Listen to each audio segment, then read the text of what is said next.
Fin de semana de clásicas, Van der Poel se lleva la Omloop y el Visma se lleva la Kuurne con su prospecto más esperanzador para el futuro como es Matthew Brennan. Ahora hablaremos de él en un vídeo donde lanzaremos las 5 conclusiones de este Opening Weekend, porque ya hemos visto cosillas, que si Brennan, que si Van der Poel, que si el Visma, que si algún otro bloque, algún corredor interesante, y por supuesto también vamos a cotejar los datos que vienen desde Francia, que hablan de que en el día de ayer Seixas, en su recital en la Andretx Classic, subió más rápido el puerto principal de la carrera que Pogačar, que fue el mismo puerto donde el esloveno rompió la carrera el año pasado en el europeo, pues batió Seixas el tiempo del puerto de Pogačar, que estos son palabras mayores. Por lo tanto vamos a cotejar tiempos y vamos a hablar un poquito más de Seixas, sus registros, su futuro, muchas cosas que tratar. Vamos allá, chavales, yo soy Marc Figueras y esto es El Sello Ciclista.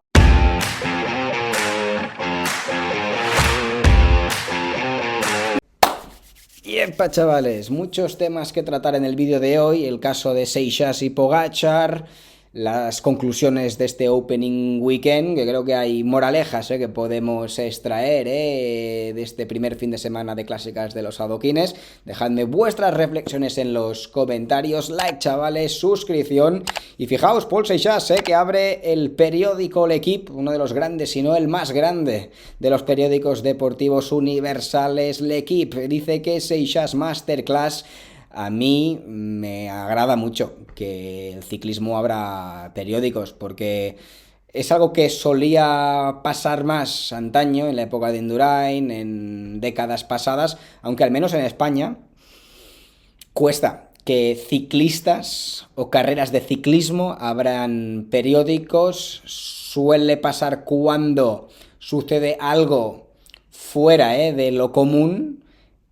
Y Seixas, bueno, creo que en Francia que un corredor de su edad domine como lo está haciendo es algo que es fuera de lo común, porque llevan 40 años sin rascar bola en cuanto a grandes corredores. Se han tenido ciclistas muy interesantes como Bardet, como Pinot, aunque parece que este tiene madera para alcanzar el siguiente eslabón. Ahora lo vamos a comentar. ¿Qué pensáis? Algunos ayer me decíais, Marc, a la mínima que hay un ciclista que lo hace bien, te excitas demasiado.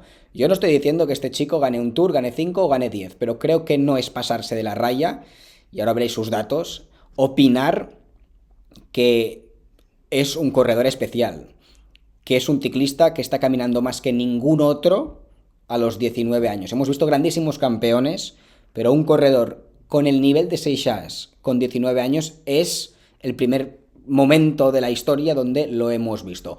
Quizás está más cerca Seixas de su techo que Pogačar, que Del Toro, que grandes corredores a su edad. Quizás tiene poco margen de mejora y será un muy buen corredor, pero le queda poco ya que progresar. El tiempo solamente lo dirá, aunque lo lógico es que si tiene este nivel ya de base a los 19 años, la lógica nos hace pensar que hasta los 24 o 25 años puede seguir progresando, y si aún tiene 5 o 6 años de progresión y ya parte de este nivel, esto es lo que hace pensar que puede ser un ciclista no muy bueno, sino un ciclista histórico, aunque repito, solamente el tiempo lo dirá. Aquí estás viendo este tuit que quería comentaros del tiempazo de Seixas en el puerto de ayer. Ahora os enseñaré qué puerto exactamente, en qué momento batió a Tadej Pogačar, pero en el puerto de ayer, donde lanzó el cambio de ritmo, marcó un registro Marca Eurosport de 16 minutos 22 segundos, que apuntan que es solamente 2 segundos mejor que Pogačar, aunque Pogačar el año pasado hizo trizas al pelotón. Por lo tanto, Seixas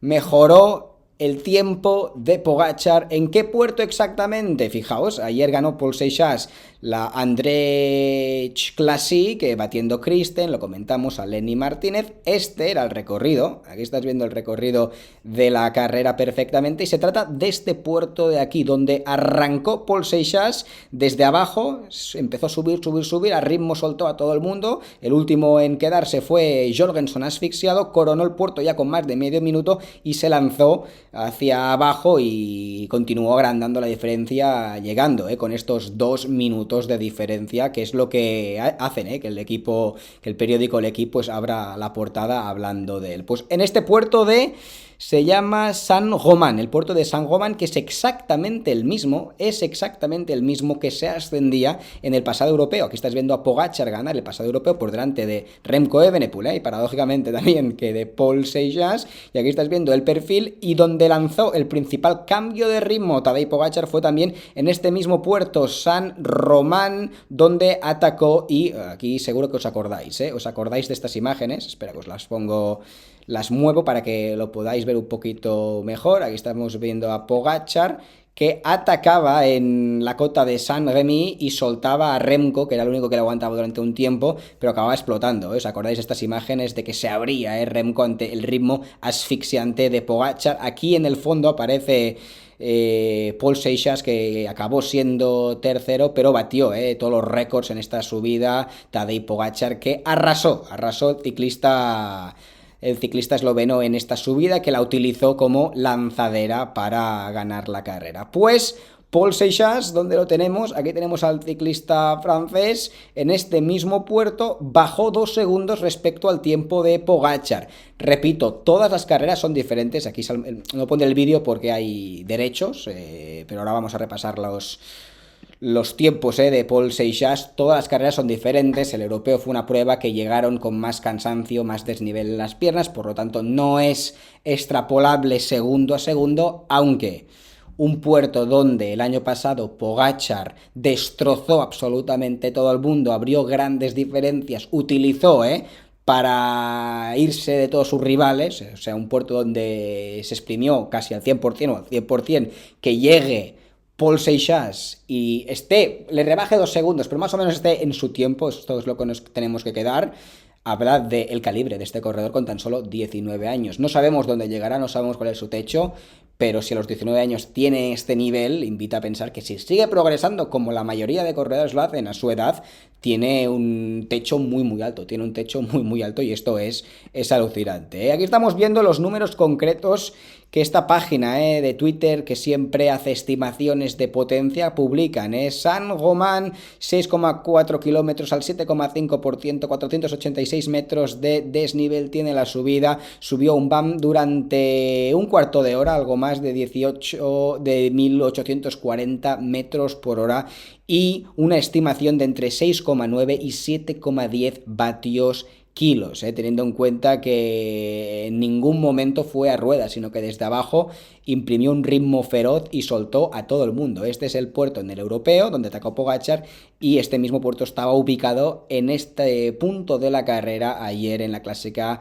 donde Seixas destrozó al pelotón. Momento ahora para hablar de las clásicas de las piedras de este Opening Weekend y de mis 5 conclusiones, y creo que debemos empezar hablando de este hombre, de Mathieu van der Poel, que comienza mejor que nunca la temporada. Esta es mi conclusión. Si hablamos del techo enorme que tiene Seixas en su carrera deportiva, bueno, a pequeña escala, Van der Poel, ¿qué techo tan alto tiene también esta temporada? Porque normalmente siempre hace un principio de año piramidal, comienza a un nivel buenillo y acaba haciendo pico de forma en las clásicas de los monumentos de Roubaix y de Flandes, pero ya si las primeras de cambio está a este nivel, fijaos ayer cómo ganó, con qué solvencia la carrera, pues podemos ver al mejor Mathieu van der Poel este 2026, después de su debut. Le vimos muy afilado, muy conectado, a un gran ritmo a las primeras de cambio, cuando siempre os digo que es un ciclista que no comienza la temporada tampoco con su mejor nivel muchas veces. Pues ayer vimos un Van der Poel brutal, y si aún tiene margen de progresión, que se preparen sus rivales. De hecho, engrandaba ayer su palmarés, tiene 3 Tours de Flandes, 3 París-Roubaix, pues consigue su primera Omloop en Nieuwsblad, tiene 2 E3 Saxo Classic y 2 a través de Flandes. Creo que le falta solamente la Gante Bebelge, casi de clásicas importantes de las piedras. Y leía este tuit, no sé quién es, a Abel Rodríguez, pero me hacía mucha gracia, que decía: con permiso de Pogačar y solo si hablamos de clásicas, Van der Poel es el corredor más impresionante y espectacular que jamás he visto. Ni Musset, ni Bonen, ni Cancellara, ni su y técnicamente a una galaxia de ellos. Estoy totalmente de acuerdo con este tuit. Aparte de Pogačar, Van der Poel es el ciclista más espectacular que nunca he visto, y sí que es odioso comparar épocas, no es justo, aunque creo que Museu, Bonen, Cancellara eran grandes corredores, pero este ciclista para mí está un escalón por encima, ¿eh? Creo que si hubiese competido en la misma generación Van der Poel que los Cancellara y los Bonen, no es ser irrespetuoso con ellos, pero pienso que es más fuerte que ellos, es más explosivo y es mejor técnicamente. Por lo tanto, para mí es un ciclista de una categoría superior. Veremos el palmarés, ¿eh? Lo acaba confirmando en el futuro o no. Tiene pinta que sí, también, aunque su manera de correr para mí es un ciclista superior. Por lo tanto, Mathieu Van der Poel arranca mejor que nunca la temporada, con un techo enorme este año. Segunda conclusión es que hemos visto duras caídas en este Opening Weekend, duras caídas, aquí estás viendo una de ellas en el día de ayer, donde muchos corredores se fueron al suelo, y hemos visto ya lesiones importantes como Rick Plumiers, que es este corredor del Tudor, que se ha roto 3 dientes y fue justamente el ciclista que se fue al suelo y que Van der Poel sorteó con esa magia propia de él. No solamente el ciclista del Tudor se ha hecho daño, sino que corredores importantes como Wellens hoy en la Curne se ha ido al suelo y tuvo que abandonar. Esperemos que no sea más grave, aunque sí que hay casos como el del suizo Stefan Kung, que abandonó ayer la Omloop en Nieuwsblad y tiene una fisura en el fémur, por lo tanto se pierde el resto de la campaña de las clásicas. El ciclista del Tudor, qué mala suerte para él y para el Tudor, que ha invertido fuerte con él, que ha apostado fuerte por Stefan Kung, lo ha sacado del Groupama France DG para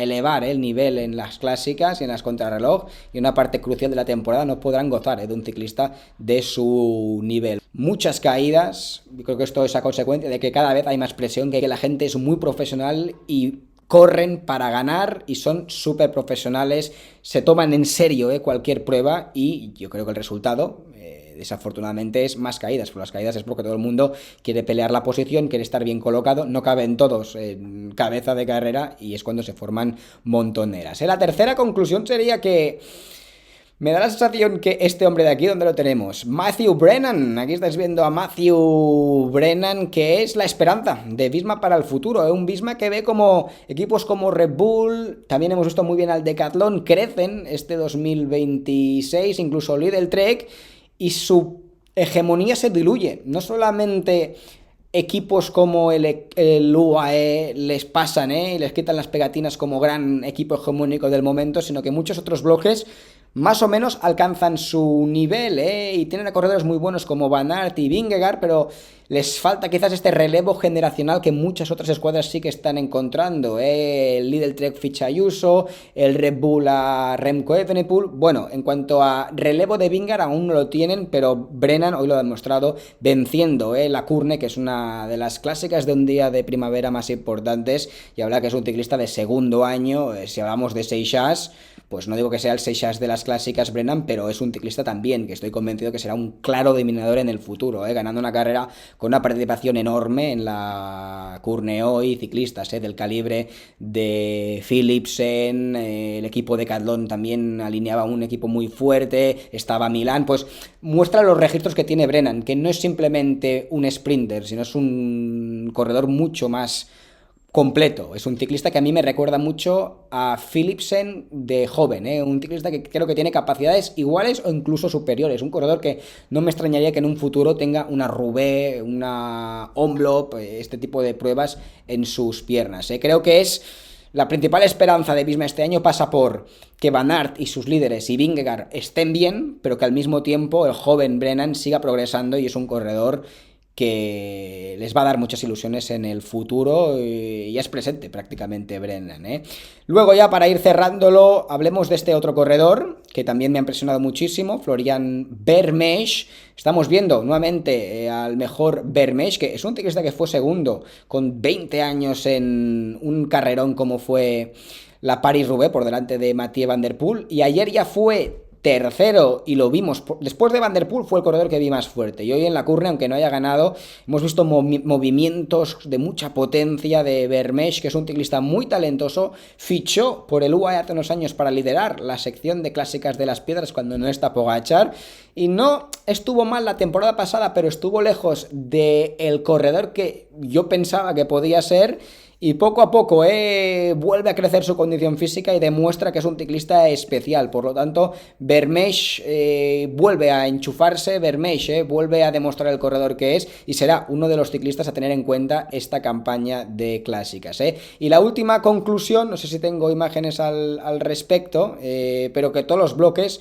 Bueno, podemos poner esta imagen. Todos los bloques están muy igualados. El Alpecin, por calidad individual, con Philipsen y con Van der Poel, será el gran bloque a batir en esta campaña de clásicas, aunque Visma tiene un equipillo que está bien, Lidl Trek tiene un equipo que también está muy bien, Decathlon tiene un equipo que está muy bien. Hay 4 o 5 bloques, incluso el Saudal, que se han reforzado con fichajes como el de Van Baarle, con un Paul Magne que va creciendo. Hay 5 o 6 bloques que están muy igualados, no hay uno que sea mucho mejor que el resto y esto será importante. El equipo a batir, repito, será cuando estén todos los cracks alineados. El Alpecin, por calidad básicamente individual, ya que tienen a 2 líderes muy potentes, aunque en cuanto a bloque no veo a ningún UAE en las clásicas. UAE es un bloque de los principales, pero en materia de vueltas por etapas están destacados, desmarcados respecto al resto. Aquí no, veo a, sí, 4 o 5 bloques muy igualados y creo que esto se va a transportar en espectáculo en la carrera. ¿Qué pensáis acerca de estas conclusiones, chavales, y de los números de Seixas? Os leo en los comentarios y nos vemos mañana lunes para hablar de toda la actualidad del ciclismo. Chao, ragazzi.